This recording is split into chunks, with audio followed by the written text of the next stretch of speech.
दोस्तों, आज की कहानी आधारित है जब हम थोड़े दुखी होते हैं, परेशान होते हैं, तब हम उस भगवान को, खुद को तभी कोसना शुरू कर देते हैं। तो इसी पर एक साधारण से मटके की एक घड़े की कहानी है। चलिए शुरू करते हैं। संतों की एक सभा चल रही थी। किसी ने एक दिन एक घड़े में गंगा जल भरकर वहां रख दिया ताकि संत जन जब प्यास लगे तो गंगा जल पी सकें। संतों की उस सभा के बाहर एक व्यक्ति खड़ा था। उसने गंगा जल से भरे घड़े को देखा तो उसे तरह तरह के विचार आने लगे।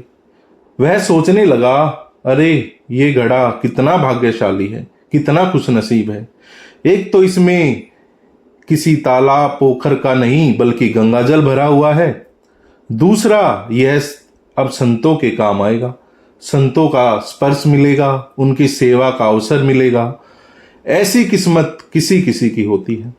घड़े ने उसके मन के भाव पढ़ लिए और वो घड़ा बोल उठा, अरे भाई, मैं तो मिट्टी के रूप में सुनने पड़ा, सिर्फ मिट्टी का ढेर था कुछ समय पहले तक, किसी काम का नहीं था। कभी ऐसा नहीं लगता था कि भगवान ने हमारे साथ न्याय किया है। फिर एक दिन एक कुम्हार आया, उसने फावड़ा मार मार कर हमको खोदा और मुझे बोरी में भरकर गधे पर लाद कर अपने घर ले गया। वहां ले जाकर हमको उसने रोंदा, फिर पानी डालकर गूथा, चाक पर चढ़ाकर तेजी से घुमाया, फिर गला काटा, थापी मार मार कर बराबर किया। बात यहीं नहीं रुकी मेरे दोस्त। उसके बाद उसने मुझे आग में झोंक दिया जलने के लिए। इतने कष्ट सहकर बाहर निकला तो गधे पर लाद कर उसने मुझे बाजार में भेजने के लिए लाया गया।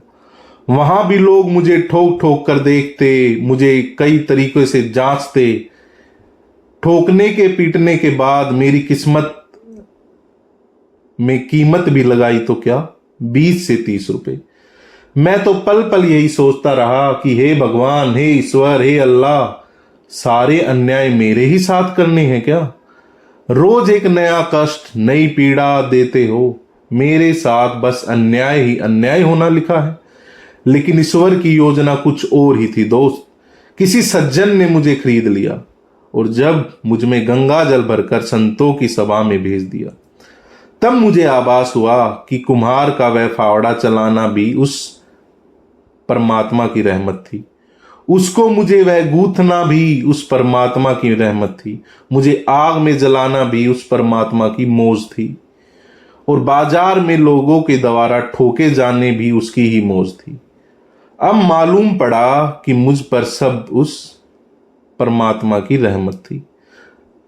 दरअसल बुरी स्थितियों में हम इतनी विचलित कर देती है बुरी सिचुएशन, हम उस परमात्मा के अस्तित्व को ही भूल जाते हैं और उस पर ही सवाल उठाने शुरू कर देते हैं। खुद को कोसने लगते हैं, क्यों हम सब में शक्ति नहीं है उसकी लीला समझने की। कई बार हमारे साथ भी ऐसा ही होता है। हम खुद को कोसने के साथ उस भगवान पर भी उंगली उठानी शुरू कर देते हैं। दोस्तों, इस घड़े ने हमें सीख दी है कि उसके साथ जीवन में इतना कुछ हुआ और वो सोच रहा था ये मेरे साथ क्या हो रहा है। ऐसा ही कुछ हमारे साथ भी होता है प्यारे बच्चों। हम सोचते हैं अरे सारी परेशानियां, ये अब ये प्रॉब्लम हो गई, अब वो प्रॉब्लम हो गई, या आप बच्चे हैं तो पढ़ाई कर रहे हैं तो उसमें, ये सब एक जीवन का हिस्सा है। उस मालिक ने हमारी चीजें बिल्कुल सिस्टमैटिक चीजें रखी हुई हैं। एंड में हमें वो चीजें मिलती है, लेकिन उससे पहले हमें कड़ी तपस्या, मेहनत, लगन के साथ हमें अपनी जिम्मेदारी करनी है। जैसे उस घड़े के साथ इतना कुछ हुआ। आपने कभी घड़ा बनता देखा हो तो उसको इतना मिट्टी को बिल्कुल पीटा जाता है, बार बार मसला जाता है, गूथा जाता है बुरी तरह, तब जाके कहीं वो बनता है। और बनने के बाद भी उसको आग में डालकर पकाया जाता है उसकी फाइनल स्टेज के लिए।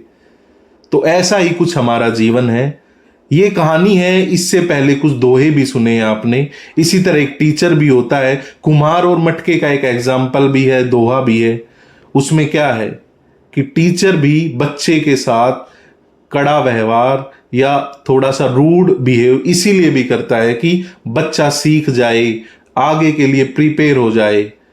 तो मेरे दोस्तों, बच्चों, जो भी इस कहानी को सुन रहा है, हम एक स्टूडेंट के अकॉर्डिंग भी हम इसे अपनी लाइफ में अप्लाई कर सकते हैं और हम बड़े भी अपने जीवन में इसको अप्लाई कर सकते हैं। तो ये थी हमारी एक छोटी स्टोरी। उम्मीद करता हूँ आपको अच्छी लगी होगी। अच्छी लगी होगी तो अपने दोस्तों के साथ शेयर करें, लाइक करें। कोई सजेशन हो तो मुझे कमेंट बॉक्स में बताइए। चलिए मिलते हैं हम अगली स्टोरी में नेक्स्ट संडे।